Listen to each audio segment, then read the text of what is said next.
This episode of Says Who is brought to you by you through your support of our Patreon at patreon.com/sayswho. That's our Patreon, where pretty much every Sunday, though every other over the course of the summer, so we'll say for now, every other Sunday, you get this all over again because you become a member of a thing that we call the Town Watch, which is half an hour, a little bit looser if you can wrap your head around that concept, and a whole lot of fun. And just for you, that's if you give it the $5 a month level. Throw another $5 on top of that, and you get a sticker in the mail every month because you're a member of the Says Who Sticker Club at that point. It's a hell of a club. So all of that for you at patreon.com/sayswho. Hey, I'm a normal person doing normal stuff, and I wrote a book called The Velvet Knife. Yeah, and I wrote other books, lots of them. True. Truly Devious, Death at Morning House, so many. Enjoy them. Look at you. They're yours to have. The Velvet Knife coming out September 29th. Tour announcements coming soon. Yeah. Whoop, whoop. US and UK, I think. So, boop, boop, boop. If you'd like to order some of Maureen's books or pre-order that one or just get books in general, you can always go to kickbezosintheballs.org. That is our little bookshop on the internet where we have books available to you. And hey, there's also merch.sayswhopodcast.com where we have a whole bunch of Says Who merchandise. The internet is full of wonders. Is it? Yeah. Remember when you first discovered the internet, Maureen? It was full of wonders. The wonders have a different shape now. Yeah, they do, Dan. They do, actually. But there's still a wonder. You wonder why you're there. Hey, I was looking. Hey.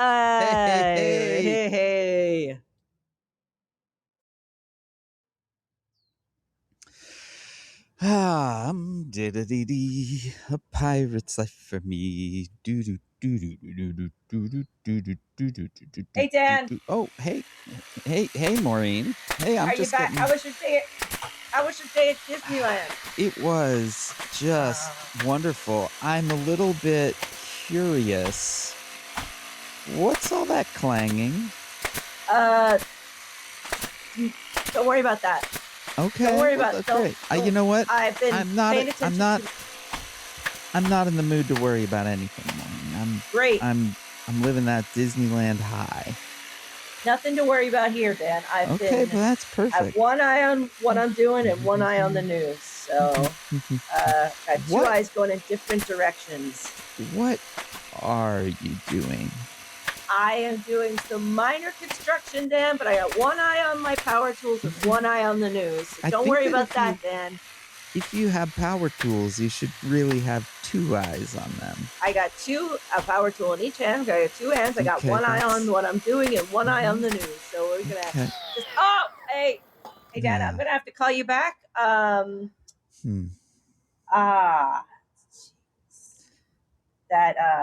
Do you have the number of a good ambulance? I think you've got that on speed dial. I got one eye on the... Oh, boy.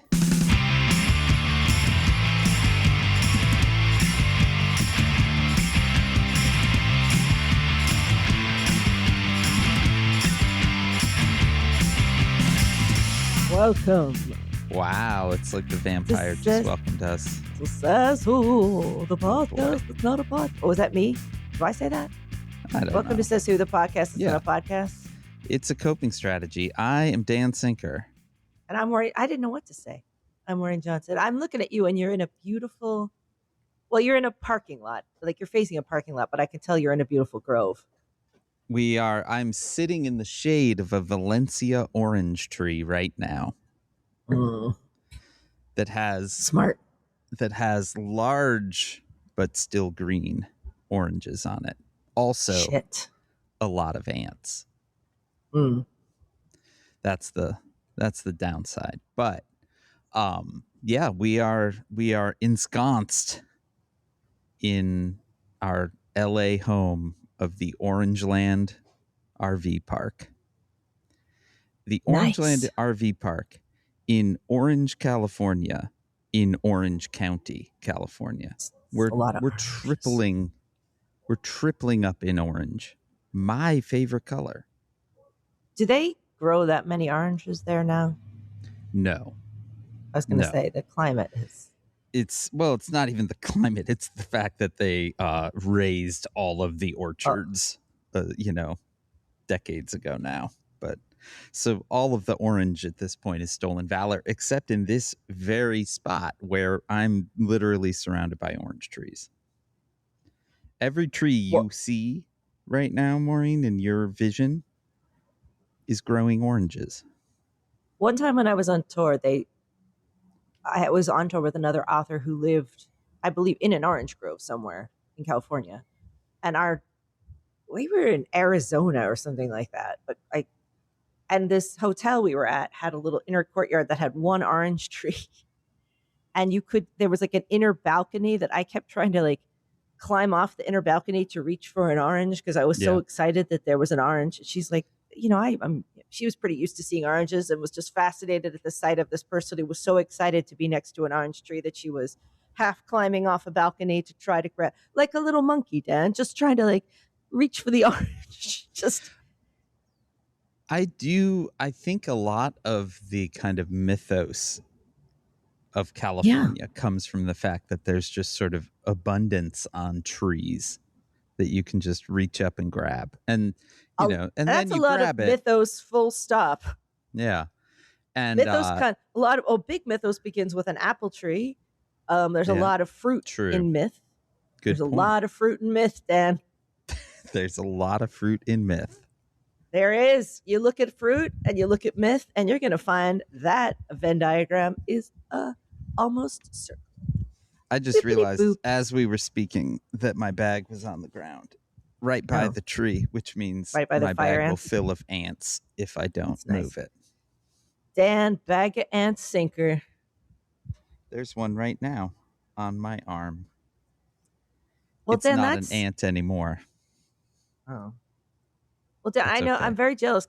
I saw you went to Disneyland. I was so happy for you and filled with a kind of longing that I felt it in my like bones, the framework of my body. And by we, I mean me, Janice, the little one, and the big one, all went to Disneyland on Sunday. And let me tell you, Maureen, we opened Disneyland at 8 a.m. Wow. And we closed Disneyland at midnight.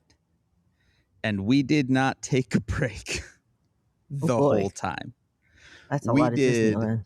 16 hours nonstop at Disneyland.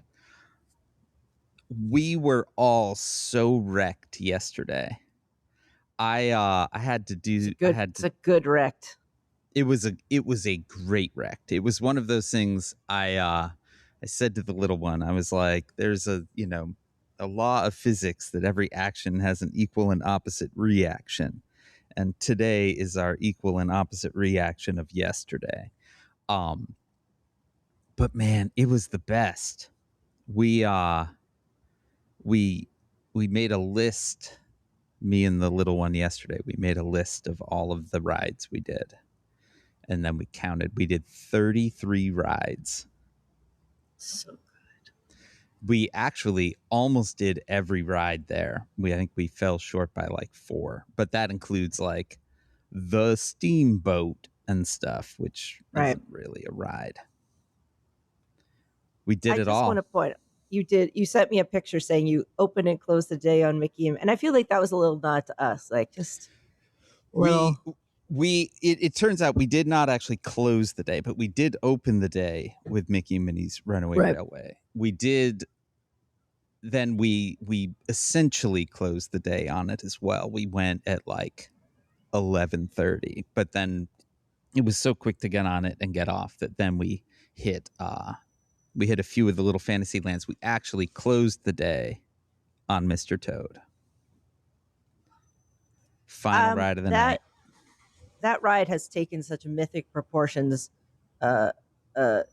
in my head, because obviously we were there the day of the election. We Yep. began the day, that was one of the first things we did. And I was like, this is great. And the person I started that day as was sort of a different person and we ended there. But I got on that ride with a kind of manic energy, thrusting myself into the future, but holding, like, just, Yep. I felt like I was taking Mickey and Minnie's ride into the future, but I was doing it with you guys. And it was beautiful and insane. It And it meant so much to me that I wrote it into the Velvet Knife. So any I readers love will it. actually read Stevie has a whole conversation about it with one of the characters early on and gets a pin I for love it. Mickey and Minnie's Runaway Railway. I love it. It that ride is great. All of it was great. It was so it has been brutally hot here, which it's been brutally hot everywhere. But somehow that day, Sunday, was cloudy until like 3 in the afternoon. So like it was not hard to be out and walking around and in lines. Once the sun came out at 3, we had already knocked down so much that we were okay with kind of downshifting a little bit. We had some Dole Whip. We watched the Tiki Room. Damn, what are you doing to me? It was I don't like it was incredible. The most amazing thing was we had the Haunted Mansion kept going down, right? We had like the lightning lane thing. Every time our lightning lane time came up for the Haunted Mansion, we would walk over and then it would be down. We were like, this sucks. Like we all wanted to do the Haunted Mansion. It's like the OG Haunted Mansion. It doesn't have the Nightmare Before Christmas overlay that it has most of the time. And it kept going down. And it was getting late at that point. We had just done Tiana's Bayou Adventure, which is the new version of Splash Mountain, which has a giant drop. And the little one had kind of been psyching himself up for it throughout the day. And then we did it at it was like 8:30 at night or something. And we finished and we were going to go over to the Haunted Mansion. And it was closed again, right?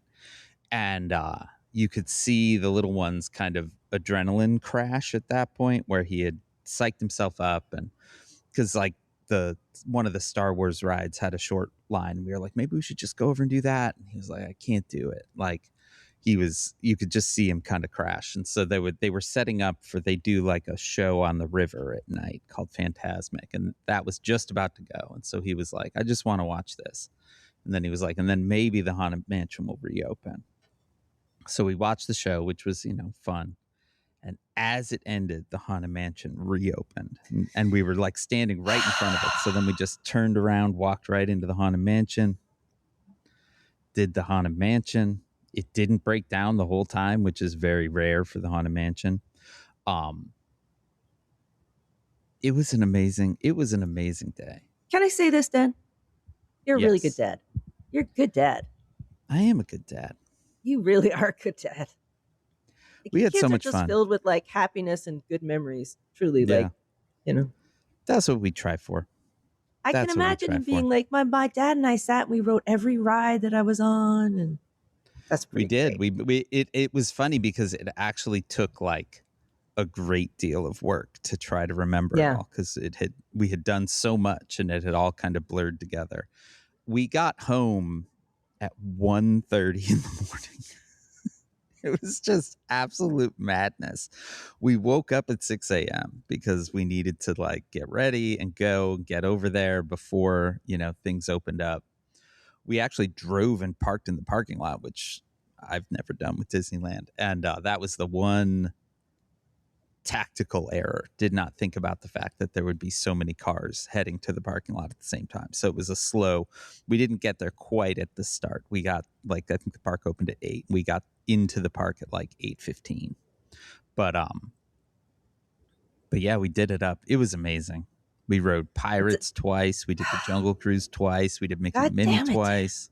Damn it. We did Mr. Toad's twice.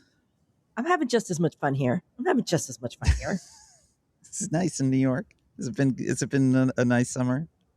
Now, Dan, a couple things. Yeah. And we'll get into some of the environmental things later, I think, when we talk about what's going on. But Yeah. Oscar's not here right now. Okay. He's in England Oh. because he came in on Wednesday night with a quizzical look on his face, a little puzzled look. He's like, "So my mom broke her hip. Oh shit. His mother is 84 and was playing tennis and dove for a ball and broke her hip. Wow. His mom's a babe. I mean, if she's gonna go out like that. If you're gonna break your hip, go out 84 years old and playing tennis and diving for a ball. Do it. Now, I don't actually know that she dove for a ball. I know she was playing tennis, but in my imagination, she's diving for. Yeah, definitely. I know. I think she was reaching for like to hit something, and she she fell over. But his brother and sister live nearby, but they've been doing a lot to like help because they just moved up near his parents moved up near them. They've been doing a lot, and he said, "We're going away next week.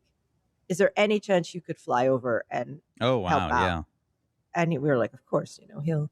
So he left at like 4 a.m. Saturday morning for the day flight. Okay. And then I've been kind of thinking, like, if he went away, I don't know, at any point for 7 to 10 days, he used to do a lot of business trips, but he's not working in that company right now. So I was like, that's not going to happen. But if he did, there's a project I would do. Oh, no. No, Dan, hear me out. Okay. So he did, and I was like, I guess it's time to roll. Oh no. So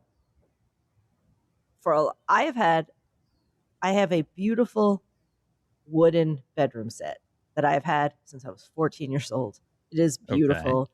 It has like beautiful carving. It has like a rainbow sunburst carved in it. It's really nice, but it's been around a long time and it is badly dinged and scratched. Like it looked rough. The edge, and I was like, I'm going to refinish it. It's time. Now, this is 4 pieces of furniture intricately carved. Mm-hmm. So, it's actually going very well. It's just a long process. Okay. Because it required buying a sander and then finding somewhere. I've been trying to figure out where I could sand this thing. And I can't get it out of the house, basically. So I had to sand it in the house, which means I built a kind of Dexter kill room situation around it, each piece. Okay. It works pretty well. You just it's kind of just slow going because you have to put up tarp, sand, and it's an orbital sander is loud, Dan. Yeah. So I don't want to subject my neighbors to that too much. So then I was a mix of orbital sanding and hand sanding. Your neighbors who live in a building that is constantly having construction done to it. Yes. I think they'd probably handle it. Well, I don't want to be that person. So I never use the sander for more than like 15 minutes at a time. Okay. And then I hand sand it. Okay. Took a while. And you have to hand sand all the edges anyway. Sure. Now there are 18 drawers, a large bureau, an intricately carved mirror, 2 bedside tables, and a cabinet. That's the big mama. We're on day 4. Mm-hmm. I'm on day 4. Wait, Saturday, Sunday, Monday, Tuesday. So today's day 4. The bureau itself has been completely sanded and conditioned. One of the bedside tables is sanded down and ready to go. About 1/3 of the drawers are ready to go. And I'm trying chemical stripper. I'm going to try citrus strip today. Okay. To see how that goes. All right. So I'm creating a cross ventilation area first and setting everything up, but at least it won't be noisy. I'm thrilled you have a project, Maureen. I bought new hardware. Sure. So the hardware came and they were like, it came and half of it fit and half of it didn't. So, and all of it came with screws that were like 6 inches long that apparently you're supposed to cut to size. I was like, fuck you. And I went to the store and I found screws in the right size. Yeah. But the thing is, I have solved every problem because I want to keep this forever. I'm doing it right, Dan. Well, that's and it's great. Turning out. That's awesome. It actually, when I actually took a day to sand this fucking surface down. I'm also working, doing other things, cleaning up as I go. You know, I Yeah. stop a lot to clean up Okay. because it turns the apartment into chaos. It looks like I am fixing something. I am making it beautiful again. So what are you getting paint off of it, or I'm taking all the varnish and the finish off of sanding okay, it down, and then and I'm then you're gonna conditioning the refinish wood. it?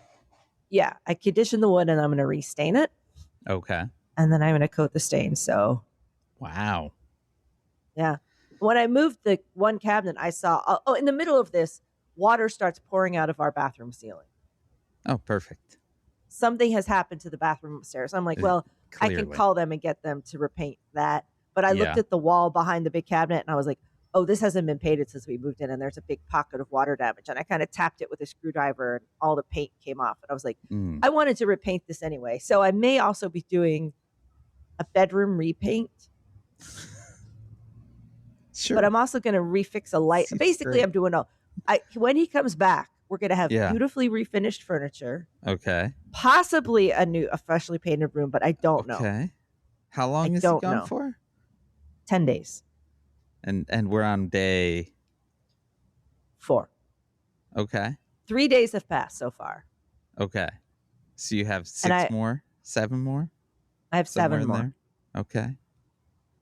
The furniture is the tough part, but that has been on my wish list for a long time, Dan. But I researched, I watched a lot of how-to videos. I go into hardware stores and paint stores and have long conversations about different types of finishes and what's required. Okay. And it's nice to have but I'm doing a thing well. And when I looked at the work and I looked at it, I was like, I did this. It looks good again. Have pride in your work. It is a lot of work. Yeah. But it's going to be nice again. And it's not just going to be gotten. It's all nice, beautiful wood, and it's going to look beautiful again. That's awesome. New hardware, everything. Yeah, is it work? Are there points in this where I've been like, oh my God, this is so much work. But at the same time, I'm like, you want to keep this forever? You want to fix it? You've had it forever? Fix it. Make it beautiful again. And by your estimation, how far along in this are you? I think I'll be putting everything back in place around the time that he comes back. Got it. Perfect. But when you think about that, impeccable timing. It's going to take about that long. I think I'm going to give myself a total of 6 days to sand and take down everything. Okay. Because I'm going to try the chemical stripper today. I've just been a little nervous about it because it seems very scary. Yeah.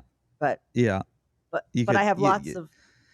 Cut to you peering through a hole that you've burned through your floor into your neighbor's.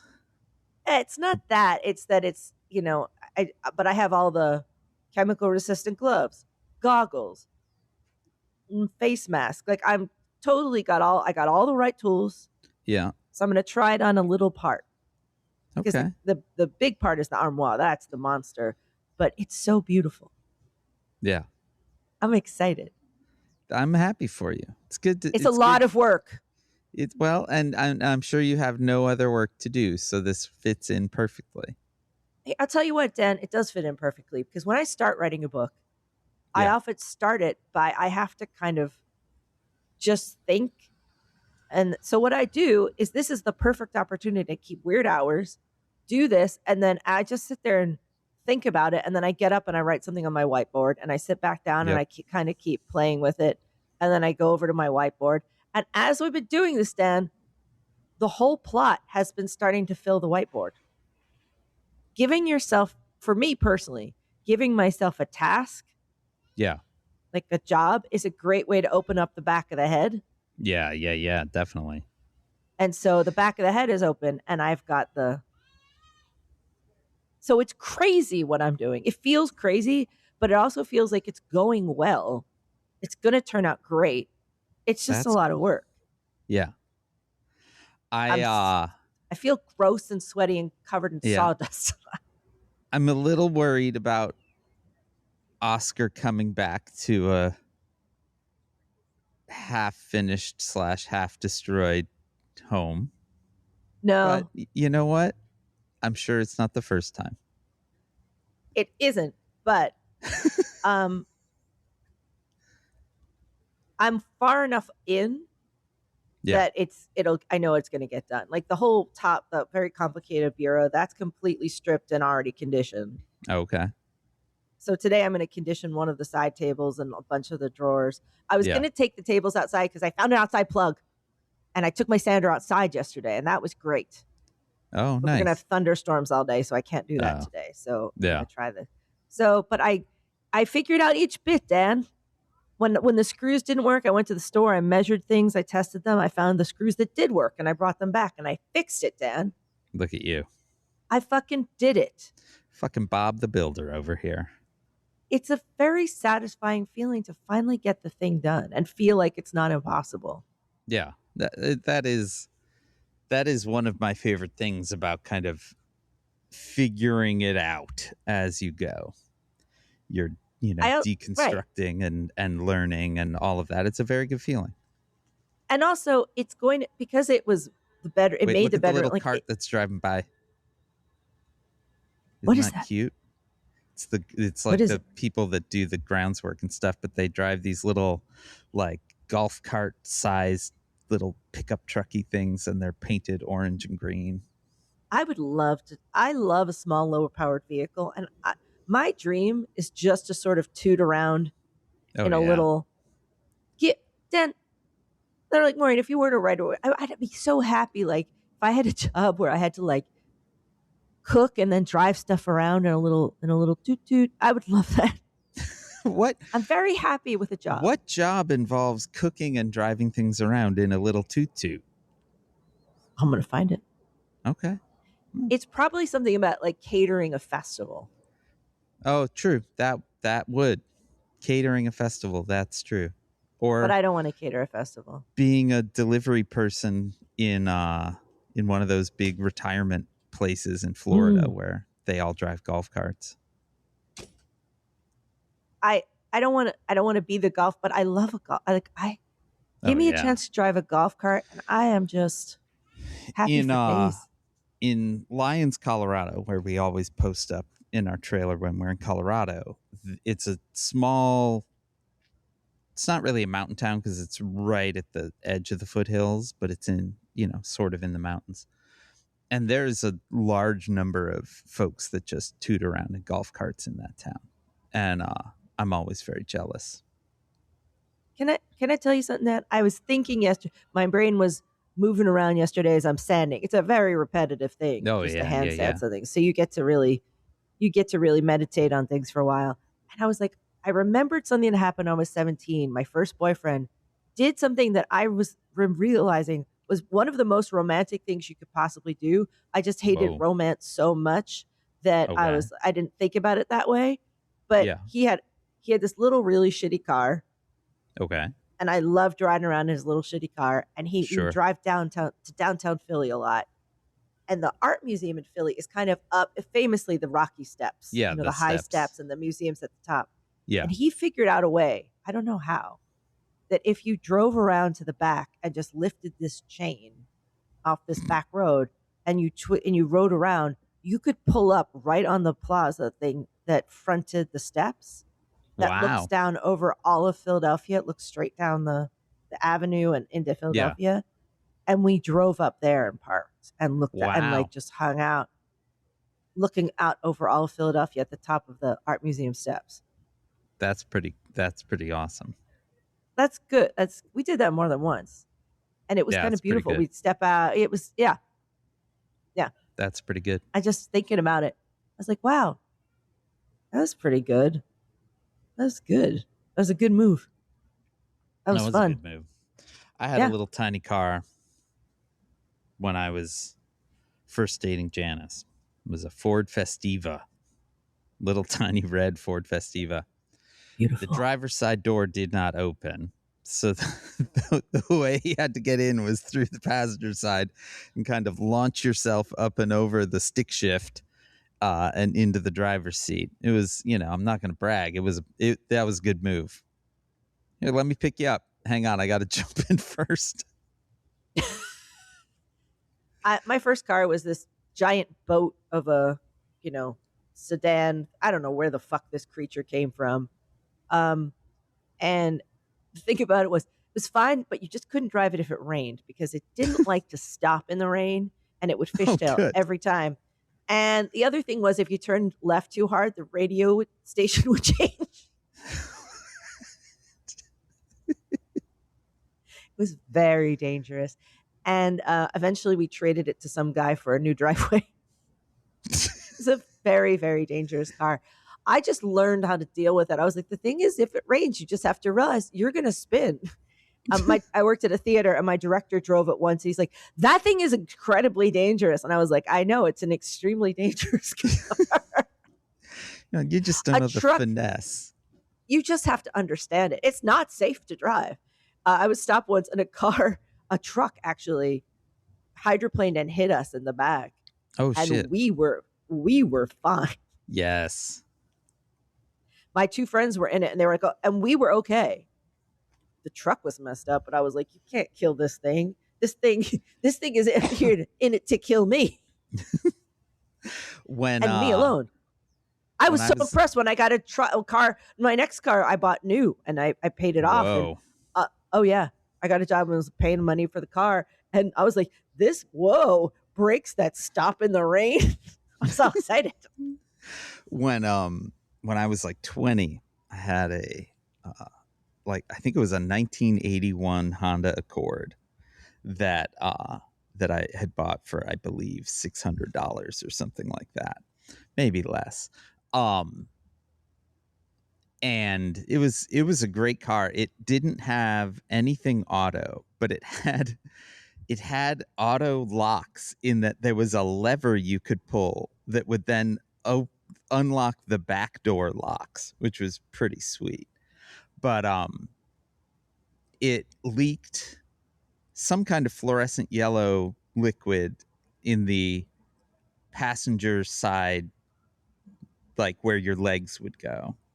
So one time me and my friend Patrick had made a bunch of zines to sell at this show in Madison, Wisconsin, and he stowed his backpack in front of his feet. And then we got there and his backpack was just absolutely saturated with some kind of fluorescent yellow chemical, which was nice. But that car died finally when it had a flat, and I went to jack it up and I could not find the secret spot that you're supposed to, the reinforced spot to jack it. And so I finally had to call a tow truck thing, and they came and they were like, well, yeah, so the problem is there is a reinforced spot and it's right there. And then he just stuck his finger through it. And he was like, yeah, your whole bottom of your car is rusted out. This is not a car you should be driving at all. Well, there's a beauty in it. A really shitty car is a beautiful thing because you can let all kinds of weird shit happen. You get in here. What you got? You smoking? You got what's a bunch of loose meat? Get in here. Just get in here. I don't care. Put it in the trunk. I don't care. They don't make beater cars anymore because cars are better made, and they're they don't rust the way cars used to rust, and I don't know. And any car can be a beater car if you want it hard enough, Dan. Well, true. But I think there's a difference between a 70s, 80s beater and a 2010s beater. My car, that first car was a decommissioned tank possessed by the soul of a mischievous demon. I mean, the whole radio station changing when you turn. That's amazing. I told him when I told it, I was like, he's like, I was listening to something and the radio station changed. I was like, oh, you turned too far to the left, didn't you? He's like, what? I'm like, it does that. Yeah, you can't do that, or it doesn't. You're going to listen to what the car wants you to listen to. I don't know. He's like, how does that even happen? I'm like, I can't explain it, man. It just happens. You just have to go with it, okay? Don't be a dick about it. You want to get there where you're going or not? You want to carry a bunch of props for this doomed show or what? Get in. I can't help it. The car just loves to the beat of the rhythm of the night. It just puts it on. Listen. It loves the Miami sound machine. Listen, you're on the car's time now. Oh, you tried to stop when it rained? What are you thinking? You don't stop. You kind of pirouette. You know what I mean? It's a graceful machine. It's 17 feet long. It's 25 feet long. It's extremely dangerous, but it is elegant in its own way. Yeah. But Dan, so's the earth. And that's why we're going to Whoa. talk about some things that have been happening. Yeah. You I managed to get out of Chicago during Chicago's showing off right now. Yeah, we're really showing off. Yeah, I have managed to miss the apocalypse by a lot. We had and I feel vaguely guilty about it. Like I No, feel like I should be suffering through with folks. And it's not to say that we're not living through climate crisis wherever we are too, because when we were in Barstow, California, it was 110 degrees. But yeah, the air quality index in Chicago, was it only last week? Was I didn't know they went that high. And again, we weren't living through it, but I would just refresh the little AQI app, and it was like, whoa, 200 and something. That's crazy. Then you'd do, an hour later, you'd refresh, and it would be like, whoa, 300 and whatever. Man, that's getting close to 500, the high number. And then suddenly you'd refresh it, and it would be like 510. It's like, I didn't know it went to 510. Then you'd refresh it and be like 587. It's like, that seems like a bad number. And then you'd refresh and be in the 600s. I think the highest I saw it, and I'm not even sure if that was the highest, it was 747 at one point. it went up to 900 something. Yeah. Friends of mine that I talked to, they were like, there's literally just smoke outside. You see it wafting through. This was all Canadian wildfires dropping. Well, when we had the orange skies in New York Yeah. 2 years ago, when you stepped outside, you could see billowing Yeah. about 1 foot above the ground. It was like a wavy billowing. You could physically see it. Yeah. And then yesterday there was like apocalyptic level storms. Somehow Yes. our house still has electricity, which I don't understand because apparently nothing else does. But I was able to see into our house today and see that it's still standing, number one, dry, number two, which is a shock, and number three actually has electric. So bully for you, old falling apart house. You did it again. This summer has been a big reminder of, climate change isn't coming, it's here. And there are wildfires. Right now, there are wildfires in a lot of places, but there are huge ones in France and in Spain. Yeah. That are so crazy, they're creating their own weather systems. They're creating thunderstorms. And listening to reports on this, they're like, you can't put these out. Yeah. They're not, all you can do is get ahead of it, but you can't put them out. Yeah. In places that have never burned before. There are wildfires in the north of England. It seems a country that is famously wet and cool. Yeah. Yes. The very heat hard there to create kindling. It was so bananas hot. I saw an image. Oscar sent an image of him playing with the dogs outside in his parents' new garden, and it's all dead. The grass is all completely dead. And I was like, wow, the grass is easy. Yeah, it's just been grass all died. Yeah. So England is brown, as opposed to lush and green and wet and kind of moldy and damp and but beautiful and it's fucking hot and dry, and everybody is they're starting to talk air conditioning. Yeah. This is the summer of the fire and the flood. Yeah. It's been wild. We I am happy to report we are now, I think, on week 3 of our fixed air conditioning, and it actually seems to be fixed. Do I still worry every day? Yes, I still worry every day. Do I occasionally get woken up with it turning on in the night and then lay there and stress for the 2 minutes before the compressor kicks in? Yes, I do. But so far, so good. But it Good. is definitely when you are driving in a 27-foot metal tube through extreme heat, and the only thing you have between you and literally cooking is a little air conditioner on the roof. You are very aware, or at least I am, of the slight precariousness of all of that. This is a summer of really seeing things converge in a way that is awe-inspiring. Yeah. Just seeing fire, flood, while other things are going on, like people just not being able to afford food, or Yeah. talking about like just expenses going up in general, just a life that people thought, hey, it's summer, and it's like, no, everything's on fire and you can't afford any food. That's the kind of summer. Not for, but we're seeing the chickens. The roost is here. Yeah. The first chickens have arrived. I mean, I would like to feel like this is a reckoning, but it does not feel like the people that are currently in charge most anywhere are in the mood for reckoning. Dan, so yes. I want to talk to you about the thing that I think about on the daily. We all are aware of it, but I just can't get over it, and I just need to talk to you about it. Okay.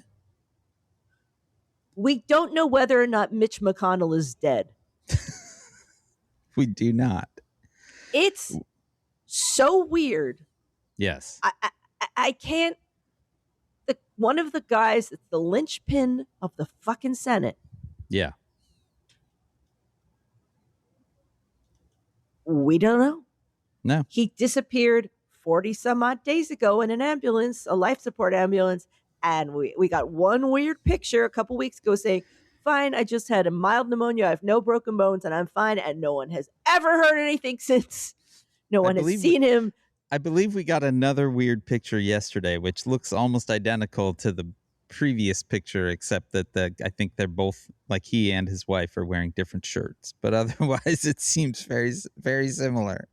He does not appear to have moved much in that time. I write murder mysteries, Dan. Yeah. And I'm working on one now that has a complicated disappearance. Yeah. And the fact that this guy's just gone. Like, no one really knows. The kind of way, I think we know what hospital he's in, maybe. But nobody knows. No. Nobody fucking knows. And I don't understand how that's possible, Dan. It's so fucking crazy. But what's even more crazy making is how every moment of the day we are going, no one knows that this guy might be dead. He might be dead. No, he might be dead, Dan. Yeah. And we don't know. My gut is that he's not dead, but that he's not exactly alive. He's not like sitting there cracking jokes. I don't think he's dead. I think he's on a machine. Yeah, I think he is incapacitated, and yeah, but it is wild. It also is a testament to just how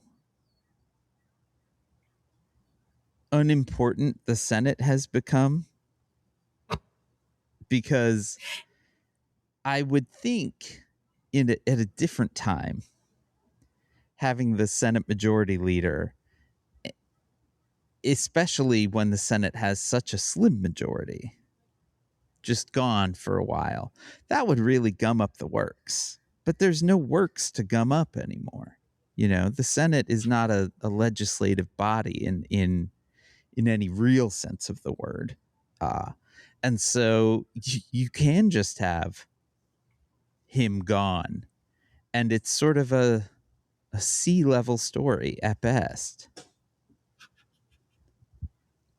Meanwhile, to get anything done, all these other countries have to come and talk to our president, who is crazy. Like, you have to come and talk to this babbling crazy guy. Yeah. It's when you kind of it's too much to take in sometimes all at once. But every once in a while, you can get just in the position where you can see all the things. Yeah. The fires, the floods, climate change, economic disarray, people being on as the actual crazy person, maybe a dead guy, and you could kind of, we had the wrestling in the wading pool, and and then in the background all this stuff, and on the earth, dissembled dissembled the government, blah blah blah, racism, insane people, Christian nationalism, blah, blah, blah, blah, blah, big bubble. And every once in a while, you can get just a position, go, wow, look at the size of that thing. And then you're, It's some real decline of empire shit. Yeah, we live in some interesting times, Dan. Yeah, I mean, this is my pal Annalie Newitz yesterday posted up like Rome didn't really fall in so much as it just sort of crumbled under corruption and things getting too expensive and life just being too, like just essentially what we're going through right now, and then eventually on the other end of it is not Rome anymore. Oh, there's not going to be a Rome after this. No. We're in the disassembling part. We're in something new is. Well, remember, whenever something old goes away, something new is coming, and there's choices about the new thing. Yes, and I do think that the climate crisis, like there are enough crises that are converging at the same time, right? They are all one crisis ultimately. And there are enough people on the shit end of it now that it does feel a little bit like, wait a second, maybe things are going to go in the right direction. Certainly not quickly, and certainly not without a lot of discomfort, to put it mildly. But it does feel like there is a growing awareness that some real big systemic things need to be changing, and changing for the better and not necessarily for the worst, right? Like, I feel like the previous 10 years where you see so many places gravitating toward fascism as the kind of first stage way of addressing this, and then recognize a recognition that way is not getting us out of anything, because it never gets you out of anything, right? Just enriches and empowers a small group of people. And now you sort of see, again, that sort of equal and opposite reaction beginning to take hold, or at least I hope. I just want to say that as you're talking on your video camera, there is a rainbow across your face. It's so, I'm like, there's a rainbow across Dan's face. Oh, rainbow face Dan. It's because the sun is beginning to. It's beautiful, move. Dan. You're in an orange grove. I've got. So I told you I had 2 orbital Sanders. You said this off the air. I don't think you've told the people that you've acquired 2. Last week, how many did you have? 0. And now you have 2. Why do you have 2? Well, first I thought they were expensive and you had to rent them. I was like, will you rent me one? And they're like, no. And then I was like, oh, they are $35. Yeah, they're $30. I thought they were like a really big fancy thing that you had to rent. No, they are cheap. So I got one. And then it had a cord. That's the problem. And I was like, well, if I want to go outside to do some of these things, I need the cordless one. Right. So I got the cordless one. It's like, but it doesn't come with the battery. Yeah. So I ordered the battery. And then the battery came, and the battery came without a charger. And I was like, fuck you. Yeah. No. At that point, I was like, no, we're done with this. So, just kind of more and more. There was only one thing. Oh, I just got a text. We're going to ask you to chip in $75 to the DNC today. Damn. Yes. How fucking dare you interrupt me talking to my friend Dan? to come asking for $75, you dirty little fucks. What are you doing? What are you going to do with my $75? I don't know if you can see What's this, that? but I was gripping the microphone so hard that my whole hand is like mottled. When you held your hand up, it was just covered in rainbows, Dan. You have rainbow hand. Well, that's good. I like that. This, right now, the Democratic Party is... So hold on, let me just understand. You have a cordless orbital sander with a battery, but you did not go the final step. I didn't know. I thought the charger came with the batteries. I think so cordless power tools, and I sort of appreciate this actually, because you would just end up flooded with the cheapo batteries if they all came with them, right? Because typically you buy the big beefy battery separately. And so at some point they decided, you know what, let's stop including a battery. And then you certainly don't need 800 chargers, right? Usually you buy these like little charging stations that can charge a few batteries at once. But I do now see how at a starter level that would be very unexpected. Yeah.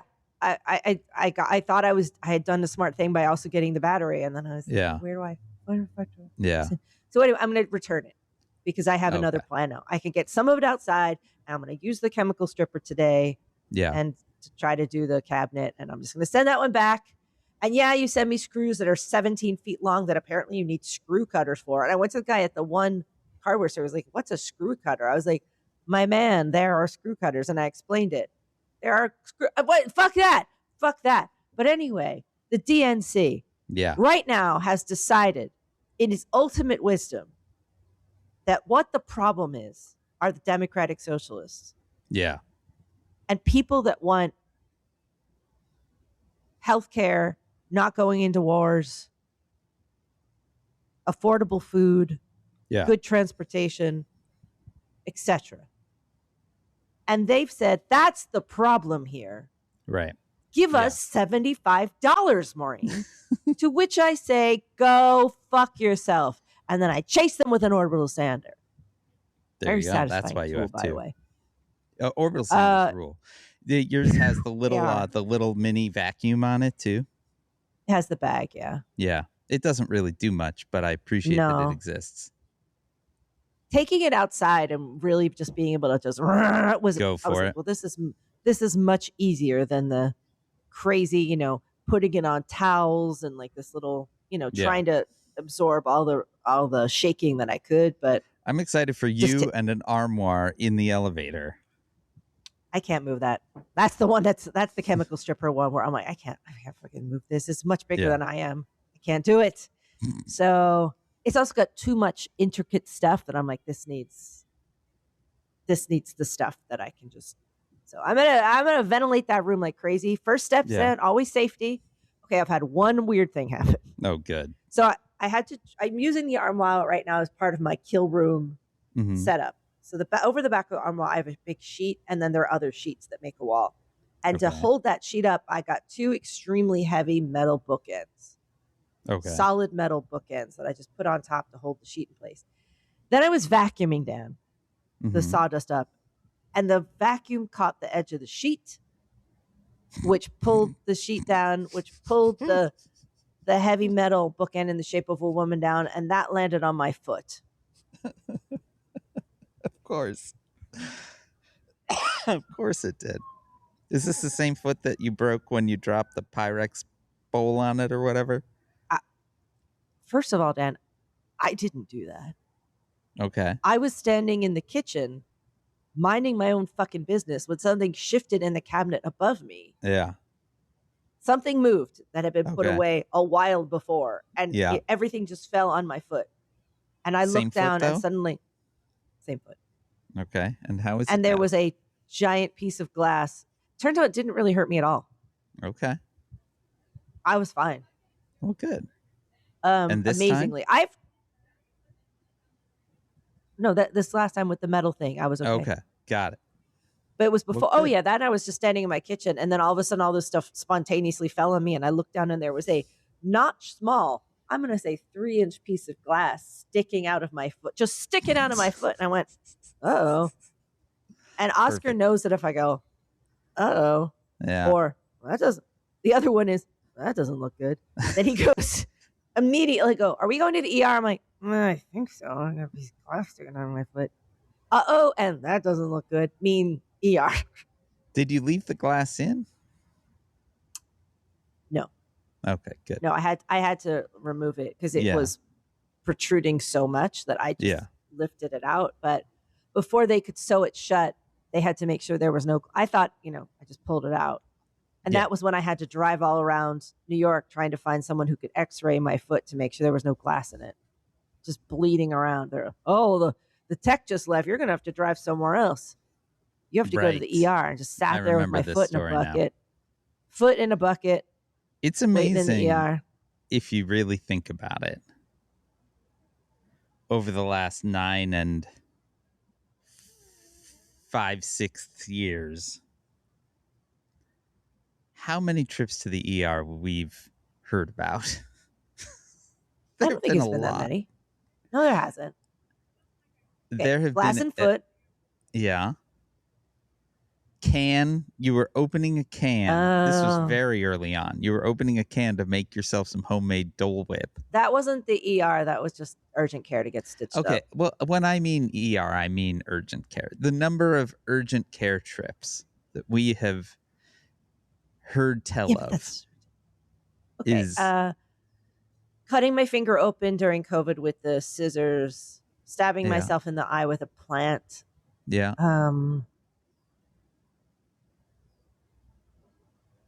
There have been many, many, many. I mean, I got pneumonia. I got COVID. Yeah. I mean, that's not my fault. It's not your fault. Just getting sick. I mean, none of these are your fault. But it's just a remarkable number. That's all. I'm just remarking on it. Dan, if you actively participate in life, you're going to have some frictions. Sure. It's true. I'm fine. She is. And on that note, Says Who is made possible by you. I will tell you, Maureen, that hour just breezed by. Made possible by you. It was light on notes, but are we doing normal time next week, Dan? Indeed. We'll get we got to we got to focus, Dan, laser focus. We will.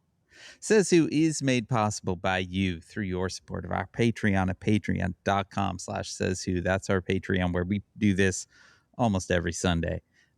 And you can do that. You can get that. If you give $5, throw another $5 on top of that, and you get a sticker in the mail because you become a member of the Says Who Sticker Club. These are the things that we have on offer for you at patreon.com/sayswho. Our theme music is performed by Ted Leo.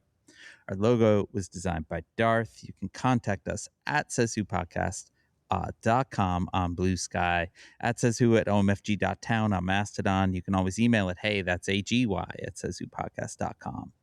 Join the discussion on Facebook at /group/SaysWhovians. Our Facebook group is moderated by Janice Dillard. Thank you, Janice.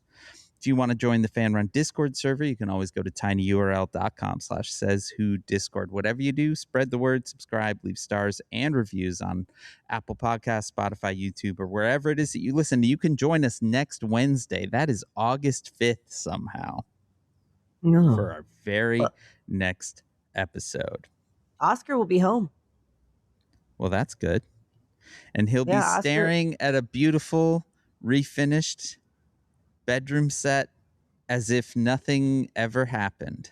If everything goes to plan, Dad, and if the whole thing actually happens, he will be looking at a refinished bedroom set, possibly a repainted room, possibly with a light fixture moved more towards the center and another fixture moved in. That's good. A new painting on the wall and some like little trays and stuff. Like basically I think you should definitely up the ambition level for sure. All those things. Nothing will go wrong. At the very least, the bedroom set will look nice. Nothing can stop us now. Nothing can stop us now. I don't know. Dan, Are you Mickey or Minnie or like which one of us is? I may be Goofy. I don't know. Yeah, I think you're a little bit goofy in this scenario. I wish you got me a pin. I would have worn it because it's Ah, in the dang. book. I really says Whovians. That's for you guys. And you're also thanked in the back. So Aw. yeah, Look at that. Well, we will see you next Wednesday. And from nothing can my stop us. basement, not even. I'm reading. I'm not thinking. I'm Yeah. reading and not thinking. From outside my trailer in beautiful Orange Land recreation. What does the sign say? Orange Land. I'm going to stand up so I can see the whole sign. Orange Land Recreation Vehicle Park. Overnighters welcome. I'm Dan Sinker. Got pajama pants on or something. You look I very do. chilled out. They are Haunted Nice. Mansion pajama pants. And I'm still in my Shit. pajama pants because, Maureen, it is 9:30 in the morning here. We started recording at 8:30. And this is the thing that I haven't told you. We do a morning float. What does that mean? We go in the pool every morning. Oh shit. So I don't change out of my jammies because I'm changing into a swimsuit, having a morning float, then getting to work. Dan, there's one argument I've ever heard for me leaving New York is only one. Yeah. I love working outside, like writing outside, sitting outside and working like that. I get so much done. I get so energized. Yeah. Being outside with my coffee in the morning and working is a real game changer to me. Yeah. I've been getting up early and doing like 2 hours of writing every morning. Just sitting out front here. It's been great. And then little breakfast, morning float, more work. It's been amazing. I'm also just eating whatever. And I usually cook very elaborately, or I like very cook thoroughly when Oscar's at home or anyone's here. Like when people, with just me, I'm like, what is this? I'll eat it. Is it kitchen sponge? I don't know. I found something in a box, found raw, just chomp on some raw spaghetti and keep going. I get very into whatever I'm doing and feral and nuts. That's weird. I wouldn't expect that. Go fuck yourself. I'm Maureen Jones. This has been Says Who. God damn. How dare you? How dare you? Don't you know I'm a famous, important writer? Look at me. Don't I seem famous and important? What about this? Doesn't say big time.